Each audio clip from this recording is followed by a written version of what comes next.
નમસ્કાર મિત્રો, અમારા નવા વિડીયોમાં આપ સૌનું હાર્દિક સ્વાગત છે. મિત્રો, આજે આપણે વાત કરીશું સાસુ વહુ વચ્ચેની સનાતન કસકસથી મોના અને સાગરનું ઘર પણ બાકાત નહોતું. અને એમાં કોનો દોષ વધારે હતો એ કહેવું પણ અઘરું હતું. સાસુ ભારતીબેનને ઘરમાં દરેક વાત પોતાની રીતે જ અને પોતાને પૂછીને જ થવી જોઈએ એવો દુરાગ્રહ રહેતો. સામે પક્ષે મીનાના સાસુની કસકસ સાંભળવાની કોઈ તૈયારી નહોતી. તે તુરંત સાસુને સામા જવાબ આપી દેતી. અને પછી તો મહાભારતનું યુદ્ધ શરૂ થતાં ક્યાં વાર લાગતી હોય છે. અને આ વાત કંઈ આજકાલથી નહોતી. મોના પરણીને સાસરે આવી ત્યારથી સામાન્ય રીતે બને છે તેમ સાસુ સાથે તેને કંઈ બહુ જામ્યું નહીં. બંનેના વિચારોમાં આસમાન જમીનનો તફાવત હતો ને બંને પક્ષે બહુ પરિવર્તનની આશા રાખી શકાય તેમ નહોતી. મોના પતિ આગળ સાસુની ફરિયાદ કરતી રહેતી અને સાસુ પુત્ર આગળ વહુના અવગુણ વીણી વીણીને ગાતા રહેતા. સદનસીબે સસરાજીને ભાગે આ બધું જોવાનું આવ્યું નહીં. કેમ કે સસરાજી તો આ બધા માયાજાળથી મુક્ત બનીને 2 વર્ષ પહેલાં જ સ્વર્ગે સિધાવી ગયા હતા. સાગરને પણ માનો જ વાંક વધારે દેખાતો. તે પત્નીને હંમેશા કહેતો રહેતો, મોના, ઘર માને નામે છે, ત્યાં સુધી આપણે કંઈ કરી શકીએ તેમ નથી. એવું કંઈ કરવાનું મેં ક્યારેય કહ્યું છે? બા કંઈ ઘર ભેગું નથી બાંધી જવાના, એ હું પણ જાણું છું. અને મને એવો કોઈ મોહ પણ નથી. પણ બાની કસકસથી હું ખરેખર થાકી છું. મારા દરેક કામમાં એ ખોળખાપણ ન કાઢે ત્યાં સુધી એમને ખાવાનું પચે નહીં. બધી વાતમાં એમની સલાહ સૂચના ચાલુ જ હોય. હું તો જાણે સાવ અક્કલ વિનાની મોના ગુસ્સાથી ઉકળાતી રહેતી. સાક્ષી ભાવે આ બધું જોતો સમય તો પોતાની રીતે દોડી રહ્યો હતો. હવે મોના 2 સંતાનની મા બની હતી અને સાસુ હવે શારીરિક રીતે બહુ સમક્ષ નહોતા રહ્યા. તેથી થોડા શાંત થયા હતા. અને સામે પક્ષે મોનાને પણ બાળકોમાંથી સમય નહોતો મળતો. પરિણામે ઘરમાં નાની નાની કસકસ થતી પણ મોટા ઝઘડાઓ માટે બહુ આવશ્યક નહોતો રહેતો.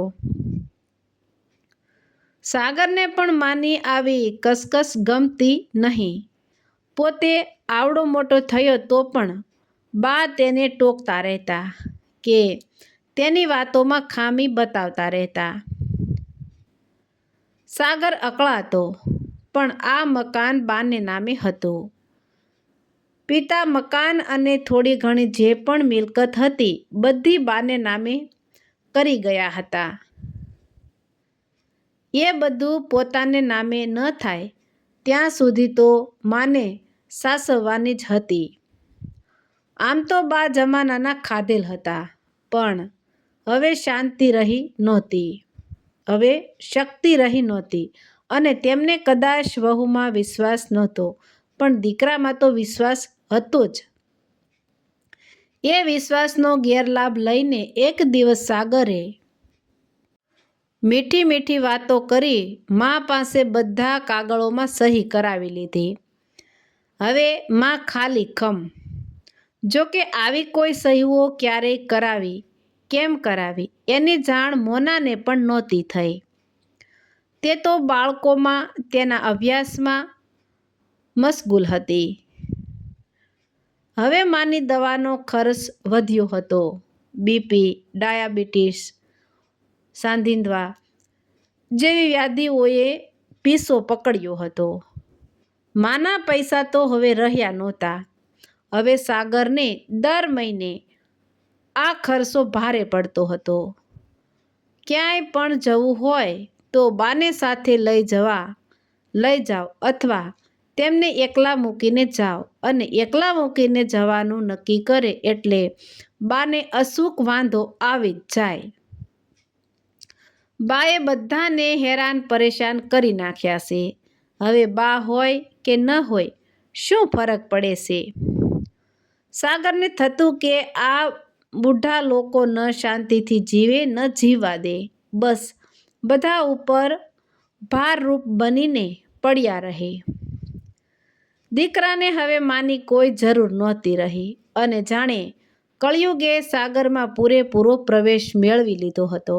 અને એક દિવસ અંતે સાગર કોઈ બહાનું કાઢીને ગમે તેમ કરી બાને સમજાવીને એક વૃદ્ધાશ્રમમાં મૂકી આવ્યો.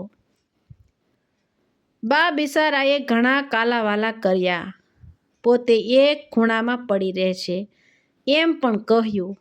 આમ પણ હવે પોતે ક્યાં કશું બોલે છે. પણ સાગરને કોઈ અસર ન થઈ. આ બધું થયું ત્યારે બાળકોને વેકેશન હતું, તેથી મોના બાળકોને લઈને પિયર ગઈ હતી. જતા પહેલાં પણ તેને સાસુ સાથે ઝઘડો થયો હતો. સાસુ તેને જવા દેવા નહોતા ઈચ્છતા, પણ મોના એક ક્યાં કોઈનું સાંભળે એમ હતી. વેકેશનમાં પણ બાળકોને મામાને ઘેર ન જવા મળે એ કેમ ચાલે? તેથી સાસુની કોઈ વાત ગણકાર્યા સિવાય તે થોડા દિવસ પિયર ઉપડી ગઈ હતી. પતિને કોઈ વાંધો નહોતો, પછી બીજી શું ચિંતા કરવાની? તેના ગયા પછી સાગર બાને વૃદ્ધાશ્રમમાં મૂકી આવ્યો હતો.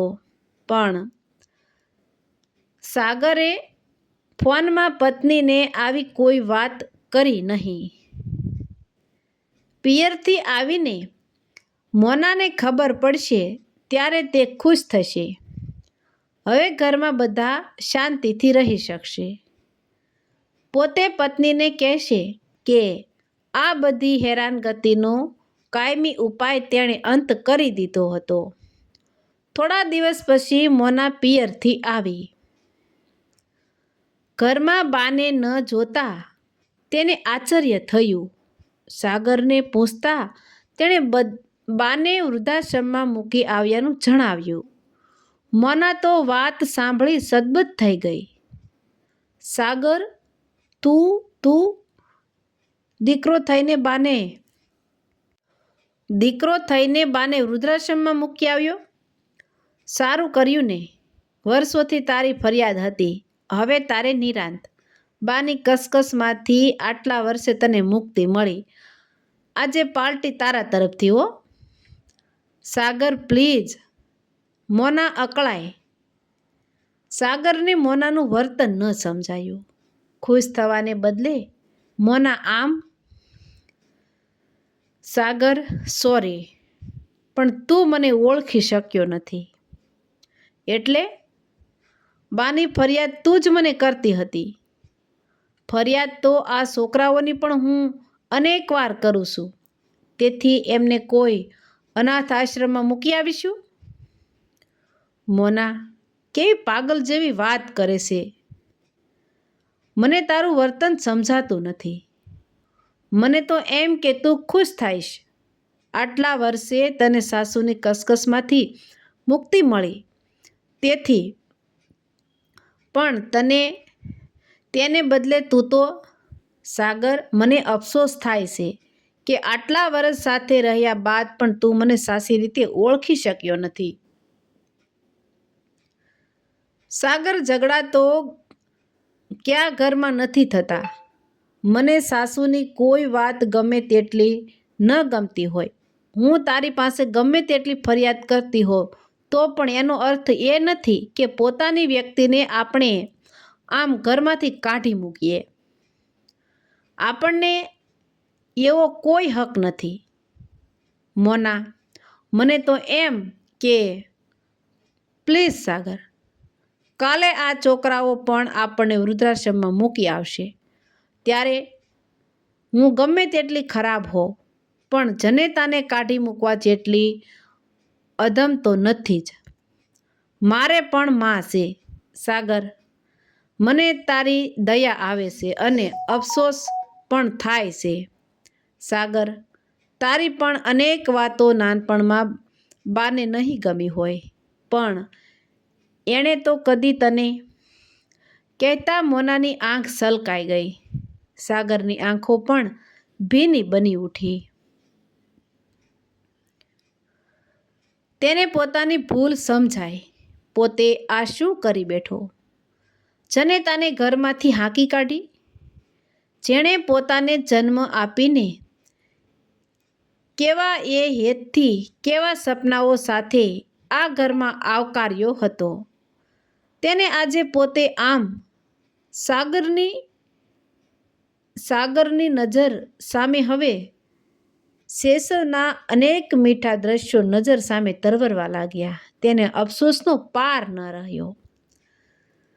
સાગર જાગ્યા ત્યાંથી સવાર. બાની માફી માંગવાથી આપણે કંઈ નાના નહીં બની જઈએ. બીજે દિવસે સવારના મોના અને સાગર બંને વૃદ્ધાશ્રમમાંથી ઘેરે લાવ્યા. સાગરે આંસુભરી આંખે માની માફી માંગી અને માએ દીકરાને વહાલથી ગળે લગાડ્યો. ત્યારે બધાની આંખો ભીની બની ગઈ હતી. સાગરને પોતાની ભૂલ સમજાઈ હતી. પોતે આવો સ્વાર્થી કેમ બન્યો?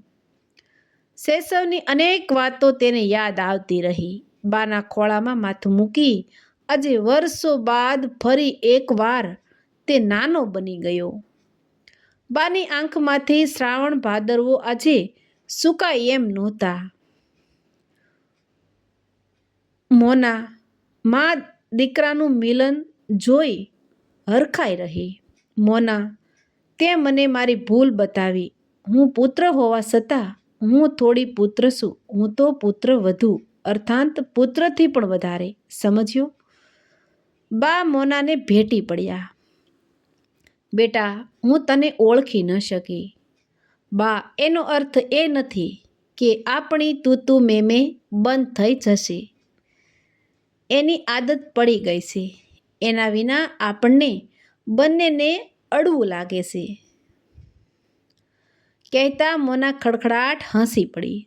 બાળકોએ, સાગરે અને બાએ પણ એમાં સાથ પુરાવ્યો અને ઘરની દિવાલોને પણ જાણે ટહુકા ફૂટી નીકળ્યા.